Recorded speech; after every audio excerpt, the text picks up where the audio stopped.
दोस्तों invest with में आपका स्वागत है। आज का वीडियो एक कंटिन्यूएशन वीडियो है मेरे पाइथन वीडियो ट्यूटोरियल का। आज के वीडियो में हम जानेंगे ऑन बैलेंस वॉल्यूम के बारे में, एक टेक्निकल इंडिकेटर जो कि बहुत सारे लोग यूज़ करते हैं। इसे हम दो तरीके से कैलकुलेट करेंगे। एक तो लॉन्ग मेथड जिसमें हम नॉर्मल फार्मूला बेस्ड या फार्मूला का यूज़ करके हम ऑन बैलेंस वॉल्यूम कैलकुलेट करेंगे, और दूसरा एक लाइब्रेरी, जैसे कि आपको मेरे पिछले वीडियो से पता है, एक तालिब लाइब्रेरी है, टेक्निकल एनालिसिस लाइब्रेरी है, उसके माध्यम से हम OBV कैलकुलेट करने की कोशिश करेंगे। तो पहले आते हैं इन्वेस्टोपीडिया पे और जान लेते हैं कि ऑन बैलेंस वॉल्यूम कैसे कैलकुलेट किया जाता है। पाइथन कोडिंग सीखना बहुत आसान है, जैसे कि मेरे पिछले वीडियोस में भी मैंने बताया है कि कौन कौन सी बातों का ध्यान रखना है। तो मेरा पिछला वीडियो ज़रूर देखिए अगर आपको पाइथन कोडिंग सीखना है। तो ये मेरा कोर्स जो है ये सिर्फ स्टॉक मार्केट को ध्यान में रख के बनाया गया है, क्योंकि मैं खुद एक रिटेल ट्रेडर हूँ और मेरे बहुत सारे प्रोग्राम्स जो है मैं वो पाइथन प्लेटफॉर्म पे बनाता हूँ, या तो पाइथन कोडिंग का इस्तेमाल करके बनाता हूँ। तो आइए चलते हैं इन्वेस्टोपीडिया पे और जानते हैं फॉर्मूला क्या है ऑन बैलेंस वॉल्यूम का। ठीक है, ये देखिए मैंने पहले से इन्वेस्टोपीडिया का वेब पेज खोल रखा है। ये ऑन बैलेंस वॉल्यूम है और यहाँ पे कैलकुलेशन सिंपल दिया गया है। OBV equal to OBV previous plus volume, अगर करंट क्लोज जो है पिछला क्लोज से बड़ा है। अगर दोनों क्लोज प्राइस सेम है तो 0 ऐड करना है, और अगर करंट प्राइस पिछले प्राइस से कम है तो उसे माइनस करना है। तो सिंपल तरीके से अगर देखने जाए तो कैलकुलेट करना है तो पहले तो आपको OBV कैलकुलेट करना पड़ेगा। जो भी प्रीवियस OBV होगा उसमें वॉल्यूम ऐड करना होगा अगर आज का प्राइस पिछले प्राइस से ज़्यादा है, और अगर वो कम है तो उसे सब्सट्रैक्ट करना होगा, और अगर कुछ नहीं हुआ, अगर सेम प्राइस है तो उसे वैसे के वैसे ही रखना है। ठीक है, तो चलिए हमारे पाइथन प्लेटफॉर्म पे, जैसे कि आप लोगों को पता है कि मैं सबलाइम टेक्स्ट का इस्तेमाल करता हूँ।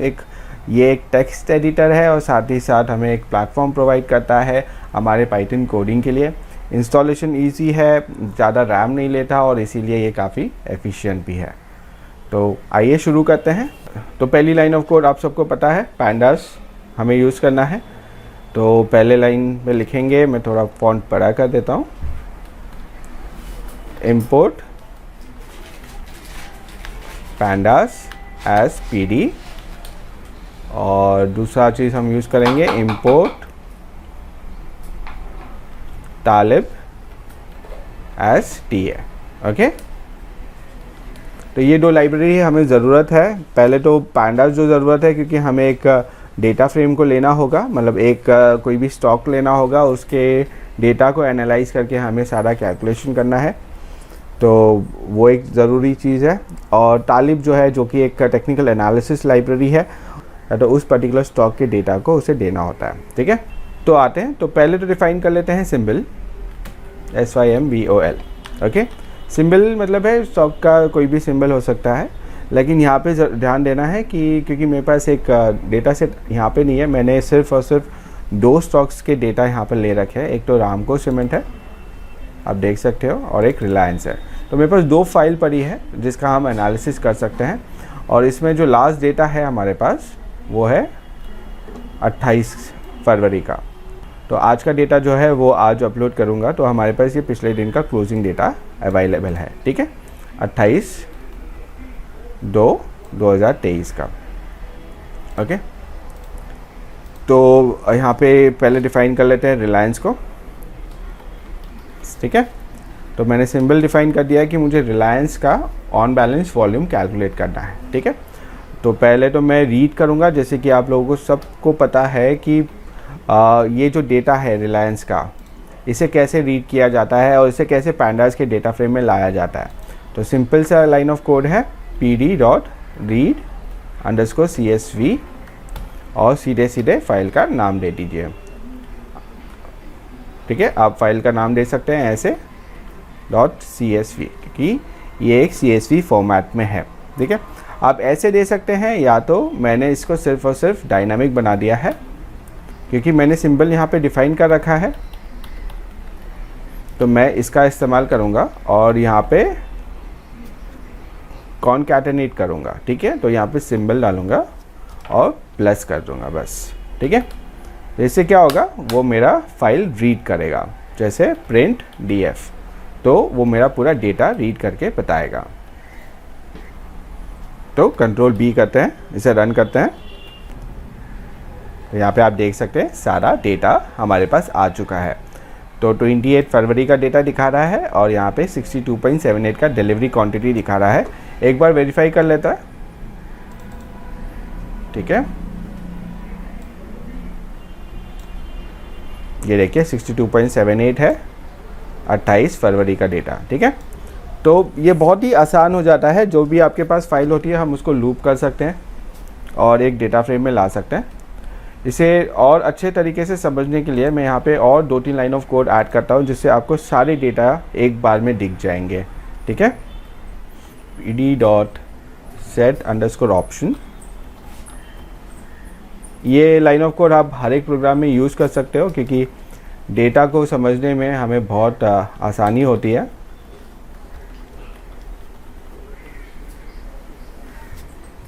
max_rows, 500।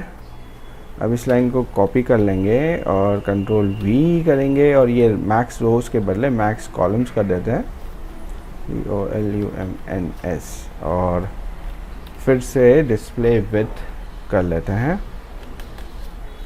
WIDTH, ठीक है। ये 3 लाइन ऑफ कोड के वजह से आप देखिएगा अब डेटा कैसे चेंज हो जाता है। कंट्रोल B, देखिए डेटा का विजुअलाइजेशन है वो बिल्कुल बदल गया है। हमें जो डेटा दिख नहीं रहे थे वो भी डेटा दिखना शुरू हो गया है। यहाँ पे आप देख सकते हैं सारा का सारा डेटा अवेलेबल है, सिर्फ विजुअलाइजेशन चेंज कर देता है। और इसके बेसिस पे आप जब भी एनालिसिस कर रहे होते हो तो आपको बहुत ही फ़ायदा मिलता है। जैसे कि ये लास्ट डेटा देख सकते हो आप।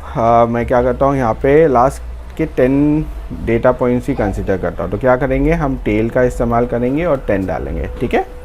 कंट्रोल B, तो यहाँ पे देखिए हमारे पास सारा का सारा डेटा आ गया है और हमारा जो लास्ट डेटा है वो यहाँ पर है। हमारा क्लोजिंग यहाँ पे आप देख सकते हो 2322.55, जैसे कि आप यहाँ पे भी देख सकते हो 2322.55, ओके।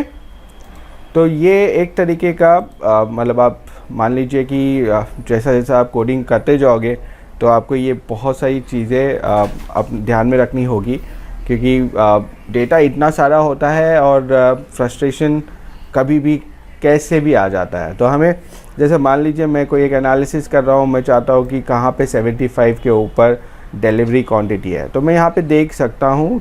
तो आप यहाँ पे देख सकते हैं डेटा तो पूरा आ गया है हमारे पास। अभी हमें इसमें से बहुत सारी डेटा की ज़रूरत नहीं है, जैसे कि हमें प्रीवियस क्लोज नहीं चाहिए, ओपन हाई लो अभी फ़िलहाल के लिए OBV के लिए तो हमें चाहिए नहीं, हमें सिर्फ क्लोज चाहिए और एक वॉल्यूम का डेटा चाहिए। तो हमें हमेशा जितने भी डेटा मिलते हैं उसको क्लीन करना होता है, या तो उसको ऐसे छोटे डेटा फ्रेम में लाना होता है जो कि, तो यहाँ पे मैं क्या करूँगा, मैं इनमें से बहुत सारे कॉलम्स को हटा दूँगा और इस डेटा फ्रेम को छोटा कर दूँगा, ठीक है। तो पहले तो मैं ड्रॉप कर दूँगा, तो मैं इसे स्क्रॉल कर लेता हूँ और df = df.drop, और यहाँ पे कॉलम्स,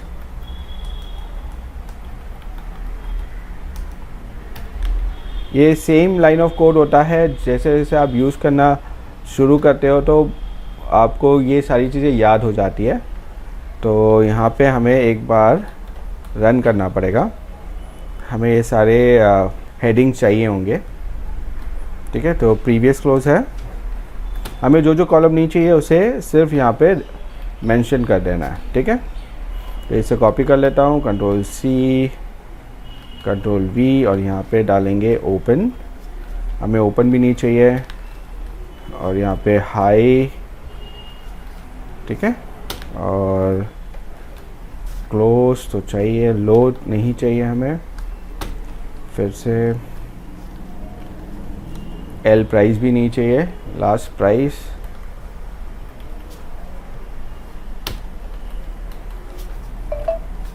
VWAP नहीं चाहिए। आपको जो जो डेटा रखना है ये आपकी मर्ज़ी है, आप रखना चाहते तो रखिए, नहीं रखना चाहते तो ये आपकी मर्ज़ी है। टर्नओवर, जितना कम डेटा हो उतने आसानी से आप अपना एनालिसिस कर पाते हो।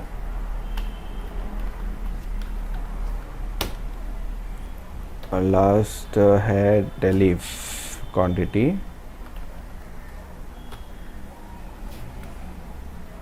ठीक है, और इसे मैं एंटर करता हूँ, यहाँ पे फिर से स्पेस करते हैं, और ये लास्ट है DQPC, DQPC, ठीक है। तो हमने क्या किया है, एक लाइन ऑफ कोड यूज़ किया है जिससे ये जो एक्स्ट्रा कॉलम्स है वो निकल जाएंगे। हमें सीरीज़ का भी कॉलम नहीं चाहिए, तो यहाँ पे है। और ऐसा ज़रूरी नहीं है कि हमें जैसा वहाँ पर हेडिंग दिया हुआ है वैसे के वैसे टाइप करना है, आप कहीं पर भी कुछ भी डाल सकते हो। जैसे कि मैं आपको अभी समझा देता हूँ, सीरीज़ है, ठीक है। अभी अगर मैं प्रिंट करने जाऊँ डेटा, तो आप देख सकते हैं मुझे जो चाहिए वही चीज़ है यहाँ पे, ओके। तो मान लीजिए सीरीज़ का डेटा जो है, मैं इसको अभी निकाल देता हूँ यहाँ पे और इसे रन करता हूँ, तो सीरीज़ का डेटा आ गया। और मैं जैसे कि मैं पिछले बार भूल गया था और यहाँ पे सीरीज़ का नाम डाल देता हूँ। तो ऐसे कोई प्रॉब्लम नहीं है कि आप जैसा सीक्वेंस है वैसे सीक्वेंस में डालना है, आप कहीं पर भी कुछ भी डाल सकते हो और ये सिर्फ रन करना है और वो डेटा को ड्रॉप कर देगा, ठीक है। तो हमारे पास एक क्लीन डेटा फ्रेम आ चुका है जिसमें हमें क्लोज और वॉल्यूम की ही ज़रूरत है, फाइन, ठीक है। अब आते हैं OBV कैलकुलेशन पर। अभी इसे हम कमेंट आउट कर देते हैं। तो अभी हम समझते हैं OBV calculation, on balance volume calculation, ठीक है। इसका कैलकुलेशन कैसा है, if closing price is greater than previous closing price, add volume to OBV, add volume to previous OBV, ठीक है। ये क्राइटेरिया है। दूसरा है, if closing price is less than previous closing price, subtract volume from previous OBV, okay. और तीसरा है, if closing price is equal to previous closing price, then simply use previous OBV as current OBV, ठीक है। ये पूरा crux है, ये पूरा कैलकुलेशन लॉजिक है, ठीक है। तो हम क्या करेंगे, पहले तो एक वेरिएबल डिफाइन करेंगे, OBV इक्वल टू एक लिस्ट दे देंगे उसे, और इसमें एक पहला वैल्यू जो है वो 0 डाल देंगे, ठीक है। और यहाँ पे हम फॉर का इस्तेमाल करेंगे, फॉर लूप का, for I in range 1, length DF, ठीक है। अब हमने क्या किया है कि ये जाएगा डेटा फ्रेम में, ये चेक करेगा कि कितना बड़ा है डेटा फ्रेम, मतलब कितने रोज है उसमें, और पहले रोज से वो शुरू करेगा अपना एनालिसिस। ये फॉर लूप मैंने पिछले वीडियो में भी, अब मेरे पिछले ट्यूटोरियल वीडियो में भी मैंने सिखा रखा है, तो उसे ज़रूर देखिएगा समझने के लिए, ठीक है। इसके बाद आते हैं, तो हमारा पहला लाइन ऑफ कोड होगा ये वाला, इस चीज़ को डिफाइन करने के लिए, ओके। तो हम इफ़ लूप का इस्तेमाल करेंगे, इफ़ DF क्लोज। अब ये ध्यान रखिएगा हमने क्लोज कैसा लिखा है, ओके। मैं आपको ये बता दूं, आपको बहुत ज़रूरी है ये जानना कि क्लोज कैसा लिखा हुआ है। अगर क्लोज का वैल्यू ही नहीं पता होगा या तो क्लोज का नाम ही नहीं पता होगा, तो वो हमेशा एरर देगा। देखिए, C कैपिटल है, बाकी सब स्मॉल केस में है, और वॉल्यूम है V सारे स्मॉल केस में, ठीक है। तो फिर से आते हैं और यहाँ पे I देते हैं, इफ़ क्लोजिंग प्राइस अभी का, I मतलब अभी का, is greater than previous closing price, ठीक है। तो इसको जो वॉल्यूम है वो अपेंड करेगा। तो मेरा पहला वैल्यू क्या है OBV का 0, ठीक है, और वो जो अपेंड करेगा OBV डॉट अपेंड करेगा OBV प्रीवियस, ठीक है। I-1 मतलब OBV जो एक पिछला वाला OBV, उसको उसमें वो करंट वॉल्यूम डालेगा, करंट वॉल्यूम का भाव ऐड करेगा, ओके, राइट, सिंपल है। तो इसको ऐसे समझते हैं कि पहला जो वैल्यू है वो तो 0 है, तो मेरा OBV प्रीवियस वैल्यू जो है वो 0 हो गया, और अगर भाव बड़ा है पिछले भाव से तो करंट वॉल्यूम जो है वो इस OBV में ऐड करेगा, ठीक है। तो अगर मैं इसे रन करने जाऊं, ठीक है, फिर से देखते हैं,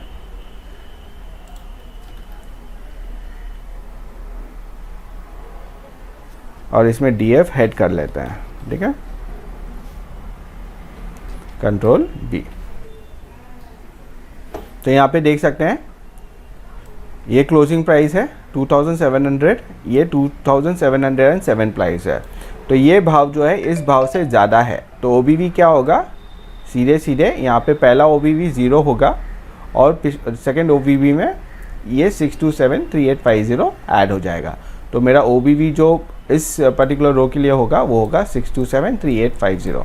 इसके बाद देखेंगे 2731, तो 2731 बड़ा है 2707 से, तो 6273850 में ये ऐड हो जाएगा और मेरा टोटल OBV ये दोनों का एडिशन होगा, ओके।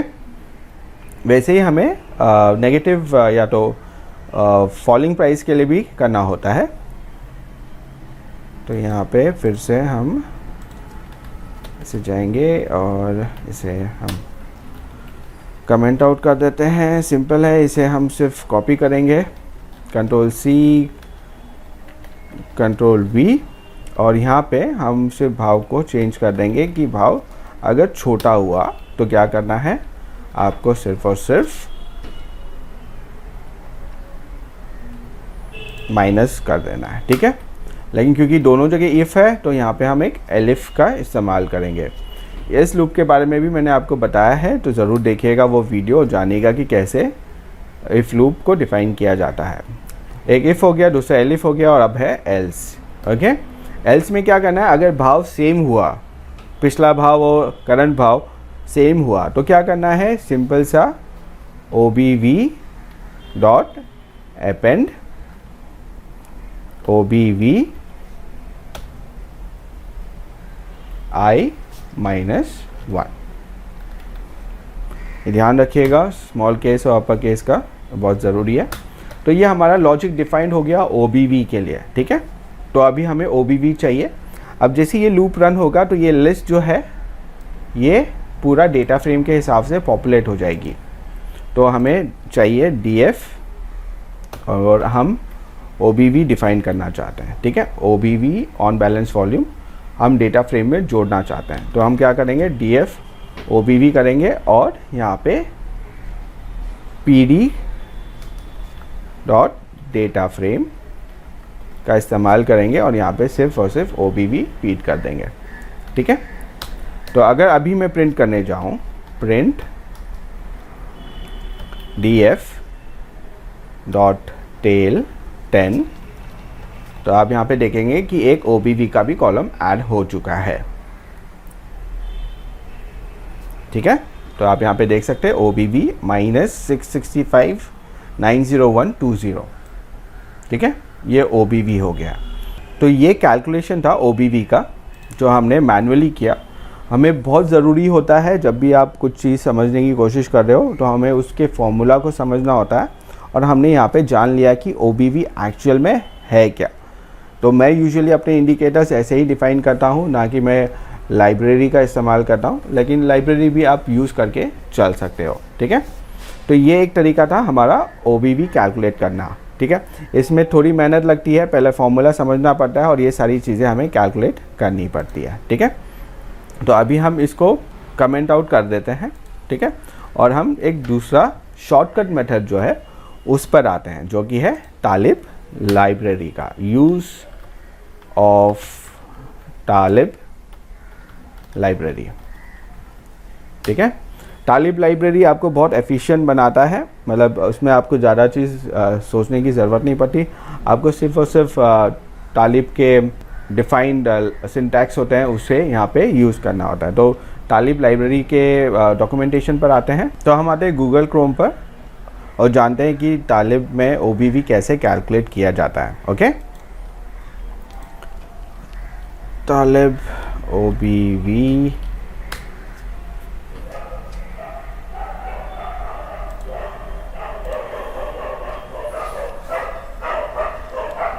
तो आप यहाँ पे देख सकते हैं वॉल्यूम इंडिकेटर फंक्शंस AD है, ADOSC है और OBV है, ऑन बैलेंस वॉल्यूम। तो इसमें क्या करना है, OBV का इस्तेमाल करना है और क्लोज का वैल्यू देना है और वॉल्यूम का वैल्यू देना है, तब जाके वो आपका ऑन बैलेंस वॉल्यूम कैलकुलेट करेगा। ठीक है, तो ये सिंटैक्स है आपका। तो इसे मैं कॉपी कर लेता हूँ और यहाँ पे पेस्ट कर देता हूँ। ठीक है, तो आप अगर आपको ये कैलकुलेट करना है तो आप कैसे करोगे, ये आज हम देख लेते हैं। तो सिंपल है, आप फिर से एक हेडिंग डिफाइन कीजिए, DF, और कोई भी एक नाम दे दीजिए क्योंकि हमने OBV पहले ही दे रखा है। तो यहाँ पे OBV TA करते हैं, तालिब लाइब्रेरी से मिला हुआ OBV। ठीक है, और इक्वल टू करेंगे, और क्योंकि हमने एक सिंबल यूज़ किया हुआ है यहाँ पे TA, तो TA का इस्तेमाल करेंगे यहाँ पे तालिब के लिए, TA.OBV, और हमें दो वैल्यू देने के लिए बोला है, एक तो क्लोज और एक तो वॉल्यूम। तो हम क्या करेंगे, हमारा जो डेटा फ्रेम में जो क्लोज का कॉलम है DF LOSE और दूसरा है कॉमा DF वॉल्यूम। ये ध्यान रखिएगा वॉल्यूम कैसे दिया हुआ है आपके डेटा फ्रेम में, सारे नाम जो है वो सेम होने चाहिए। ठीक है, और ये हमारा OBV कैलकुलेट हो गया। तो इतना आसान होता है तालिब लाइब्रेरी इस्तेमाल करके OBV कैलकुलेट करना। तो अगर हम देखने जाए Ctrl+C, तो पेस्ट कर लेते हैं, प्रिंट करेंगे, वैल्यूज़ देख लेंगे। तो इसे अभी मैं रन करता हूँ। तो आप देख सकते हैं मेरा OBV तालिब लाइब्रेरी के आधार पर कैलकुलेट हो चुका है। अब आप ये सोच रहे होंगे कि पुराना वाला जो हमने कैलकुलेट किया था वैल्यू और इस वैल्यू में कितना डिफरेंस है, तो वो भी आप देख सकते हो। तो जैसे कि हमने क्योंकि अलग नाम दे रखा है तो हम दोनों वैल्यूज़ रख सकते हैं। तो यहाँ पे मैं सिर्फ इसे रन करता हूँ इतने लाइन ऑफ कोड को और देख लेते हैं कि कितना डिफरेंस है। डिफरेंस स्वाभाविक है कि डिफरेंस आएगा ही, आप देख लीजिए कि कितना डिफरेंस आता है।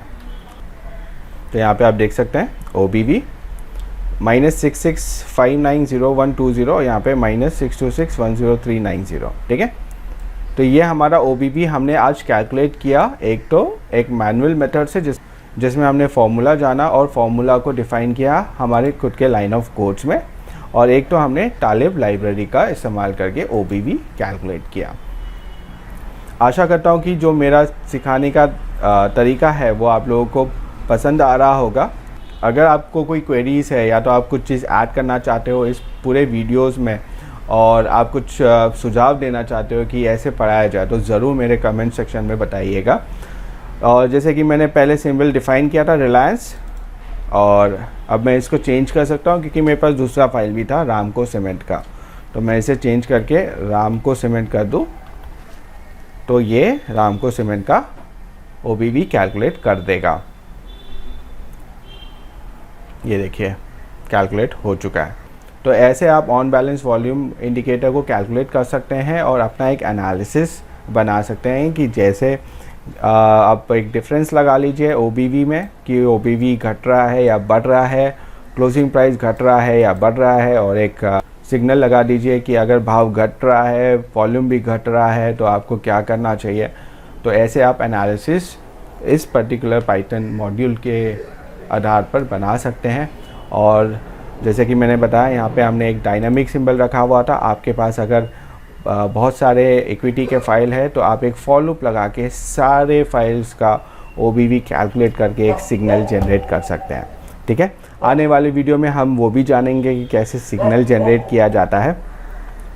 आशा करता हूँ कि आपको ये वीडियो पसंद आया होगा। अगर आपको ये वीडियो पसंद आया तो ज़रूर लाइक, शेयर और सब्सक्राइब कीजिएगा। मैं बहुत ही जल्द, काफ़ी सारे लोगों ने कहा है कि मैं एक ऑनलाइन क्लासेस लूँ पाइथन कोडिंग पर स्टॉक मार्केट के नज़रिए से, तो मैं वो बहुत जल्दी ही शुरू करने वाला हूँ। लाइक, शेयर और सब्सक्राइब ज़रूर कीजिएगा। Thank you.